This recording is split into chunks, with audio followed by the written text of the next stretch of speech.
আজ আমি তৈরি করতে যাচ্ছি মুগ চাটনি বানাই। এখানে আমি সর্ষের তেল দিলাম, লঙ্কা ফোড়ন দেবো আর ফুলকপিটা কারি পাতা একটু ভালো ফ্লেভার বানাবে। এখানে আমার দুটো মিডিয়াম সাইজের পেঁয়াজ কুচি করা আছে, সেই পেঁয়াজটাকে আমি দিয়ে দিলাম। পেঁয়াজটা এবার হালকা গোল্ডেন ব্রাউন হবে, তারপরে আমি দেখো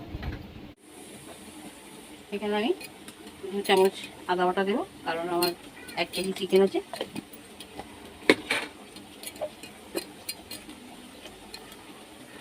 এক চামচ রসুন বাটা দেবো,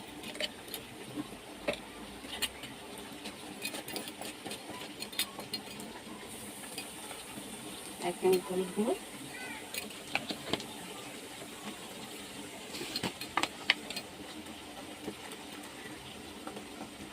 এক চামচ বেশি করে লঙ্কা গুঁড়ো। এখানে একটু ঝাল ঝাল হবে। এইবার দেবেন স্বাদ মতো লবণ।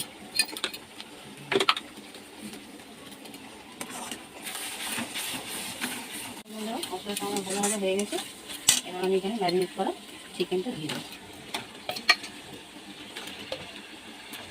এটাকে আপনারা খাট্টি মিষ্টি মুরগো বলতে পারেন, আবার চিকেন মুরগ চাটনি বানিয়ে বলতে পারেন, কারণ এটা আবার ধনে পাতা পুদিনা পাতা চাটনি দেওয়া যায়, সেই জন্য এর নাম চাটনি বানাই। দেখুন বন্ধুরা, চিকেনটা আমি ভালো করে কষে একটু জল দিয়েছিলাম চিকেনটা সেদ্ধ হওয়ার জন্য। এবার আমি এখানে টক দই দেবো। এখানে 4 চামচ মতো টক দই আছে।